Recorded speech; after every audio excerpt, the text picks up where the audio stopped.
Last video, we were this close to getting this beautiful classic Chevy back on the road. But unfortunately, I somehow messed up the carburetor.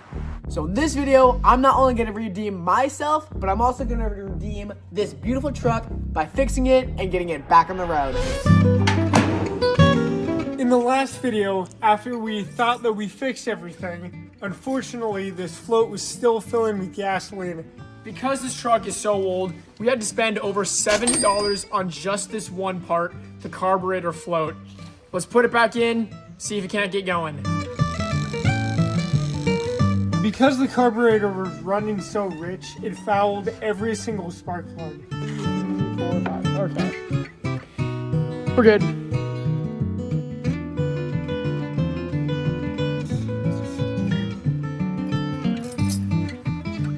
This is gonna work. I'm very certain it does the breath test. What?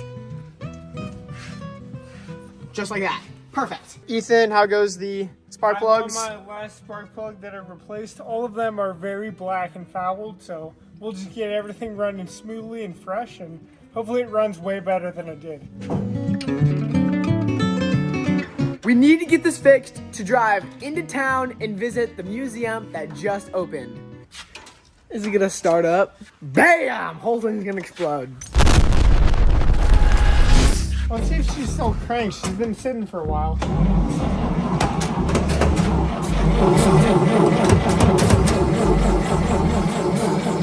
Hit it, hit it!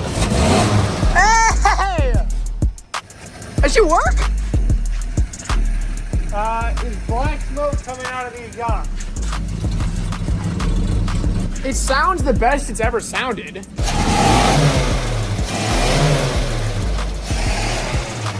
She's good. Let's put the filter back on and take it for a quick test drive to see if there's anything wrong with it.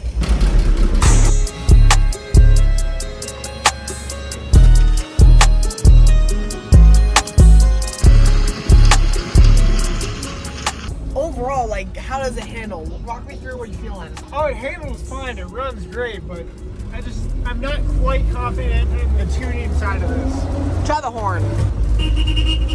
Still very fair. Yeah. It definitely feels better once we're getting up to speed.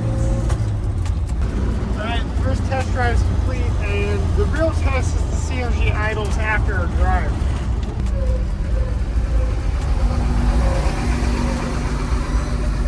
Uber for Cal Carlson. This thing looks amazing. Is there rough room for one more? Man, I don't know. It's pretty cramped in here with just 2 people. Wow. Dad, this is the car you drove away after you got married in, right? It is. Yes, we've, what else have I done with this? That's about it. What you should do is get my pickup, this pickup. Oh, you should get all 4 generations of pickups. Line them up. Your Chevy, my Chevy, Dad's Chevy, Grandpa's Chevy. There we go. That's a great idea, actually. Are we a Chevy family? We're definitely a Chevy family. 100% Chevy. I'm a Chevy guy, but I owe that all to my family. Going all the way back to my great-grandpa, we've had Chevy trucks for 75 years. Let's compare and contrast how trucks have changed in the last 75 years.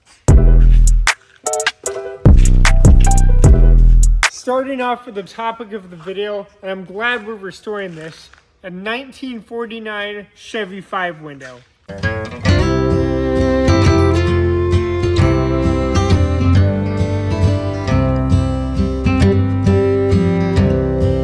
Fast forward a couple years into the 90s, this is my 1991 Chevy K1500. Now we come over to my dad's 2012 Chevy 2500.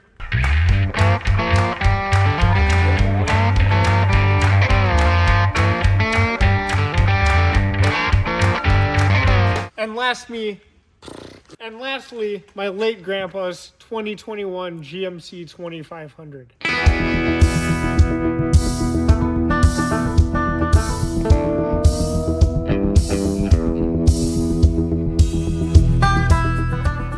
This inline 6 was pushing 90 horsepower back in the day. That is not a lot. Upgrade into this beast, Chevy 350, 5.7 liter, 255 horsepower, a little bit better. This 2012 Chevy Duramax has a 6.6 liter V8 in it. It's pushing 365 horsepower. Lastly, this engine is the same as in the gray truck. However, this is 500 horsepower. Oh, you can't go any of this out. The towing capacity of the 49 Chevy is only 2,500 pounds. The Chevy K1500 could tow 8,000 pounds. Upgrading to a diesel, this thing could tow 11,000 pounds. And lastly, this GMC with an upgraded engine could tow 20,000 pounds?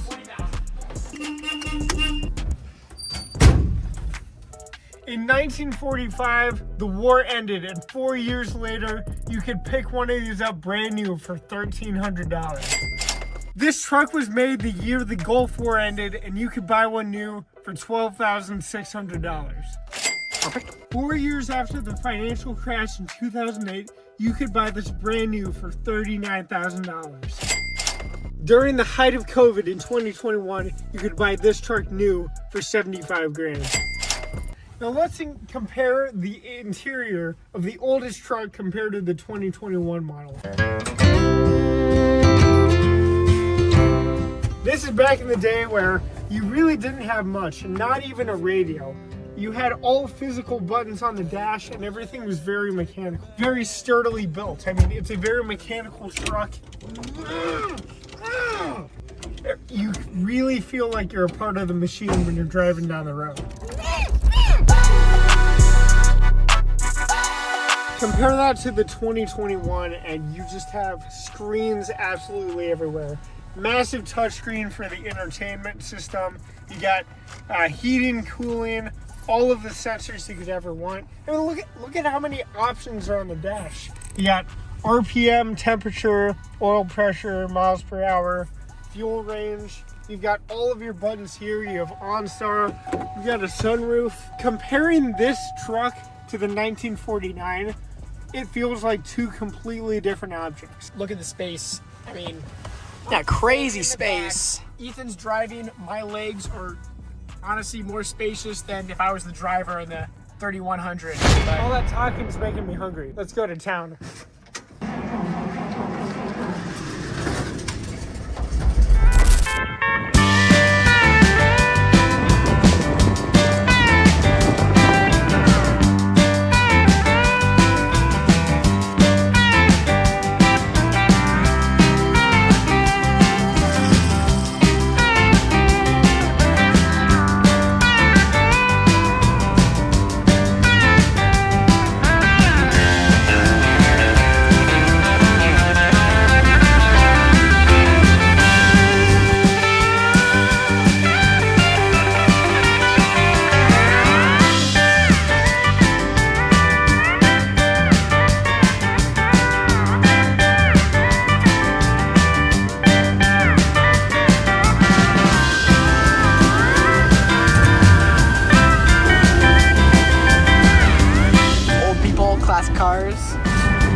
No, she does not.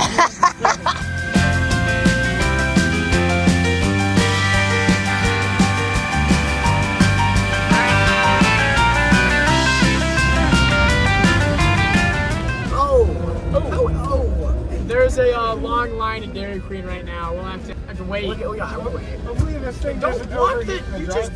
That's the other thing we forgot to put the spare back in the bed. Oh. We'll be aight. Also, there's zero tools and nothing, so if No, we're I stranded, brought a tool. Back in the day, this is all you needed, Adam. This is all you needed.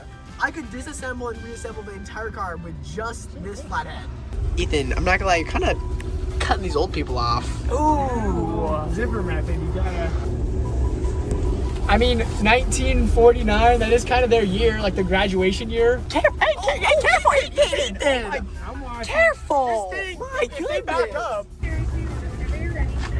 Hi, can I please take one vanilla cone? What was that? Is it good? Yeah, she got a little leak into it. It's fine, but it's just leaking a tiny bit. We'll be alright. Eh. All right, I just ordered. Guys, how much do we think? I just ordered 3 small cones. How much money do you think I just spent? 3 small cones. I'm unfortunately saying $6. $3. $3. $8.96. Oh!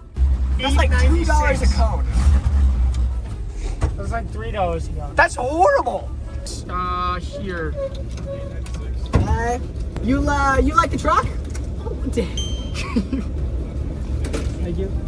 You like, okay. Thank you. These things are tiny. Hey, you. do you like the truck? You like the truck? Oh.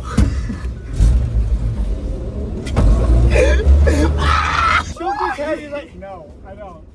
Got the ice cream. That's pretty good, but for how much we paid, Ice cream secured. How's it?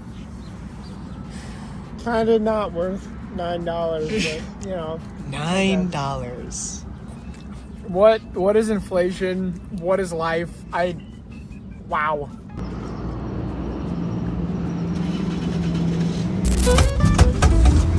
Starts right out. Right. Brandy root beer. Don't know why. If anyone knows why that grinds as soon as you put it in, comment down below. You know, YouTube aside, this is really surreal to be driving this in town. You know, I mean, obviously this truck has been in the care of my great grandpa for his entire life. And when I was a sophomore in high school, I first attempted to restore this truck and drive it. And this is the first time actually taking it on the road in all those years. So this is kind of like me coming full circle right now. It's a really good feeling. That's kind of cool, actually.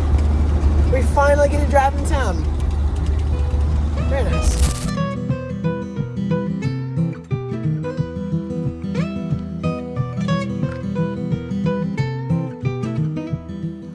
We finally achieved the one goal we had for this truck, taking it to the museum. Now, this thing is a classic, but it does not belong in a museum.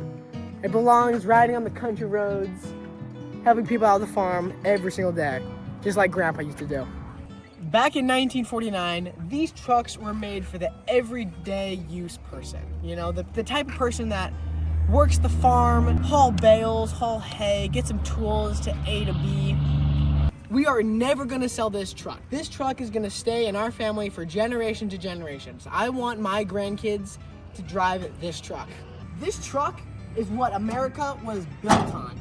Super easy to fix. We proved in this video that the everyday person could fix this with just a screwdriver and a little bit of knowledge.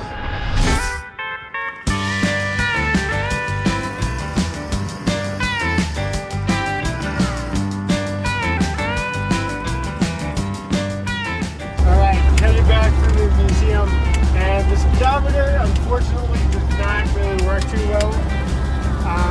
So we got a makeshift speedometer on the dash.